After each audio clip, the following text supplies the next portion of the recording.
1. Resulta sorprendente el interés en la utilización despectiva del término obrerismo como una forma de autojustificación de los defensores de las versiones reaccionarias del feminismo o del ecologismo. 2. Esa insistencia revela, por un lado, un criticable desprecio de los trabajadores manuales.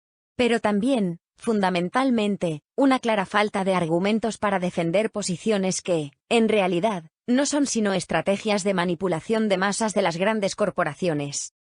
3. Estas argumentaciones intentan cuestionar como obreristas las críticas a sus posiciones posmofeministas o posmoecologistas, con la evidente intención de desacreditar estas críticas.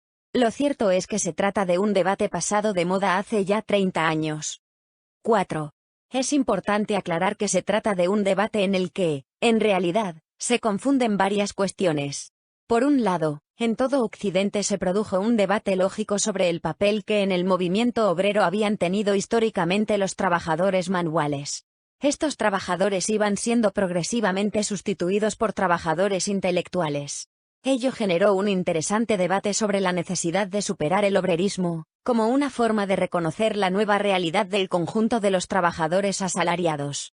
Un debate lógico y que fue gestionado de forma natural por el conjunto del movimiento obrero, expresión esta última que sigue manteniéndose sin que nadie piense por ello que se refiere exclusivamente a los trabajadores manuales. 5. El problema es que, en los países latinos, esta transición contaba con un específico reto terminológico. Frente al genérico worker de los países anglosajones, Arbeiter del alemán, o Langile o Beargin del euskera, el término latino obrero, operario, o ouvrier, está claramente limitado en su aplicación a los trabajadores manuales. Ello llevó a una progresiva sustitución del término obrero por trabajador. Pero el debate fue razonablemente canalizado. 6. Sin embargo, los que ahora atacan el obrerismo pretenden ilegítimamente aprovechar esta confusión terminológica.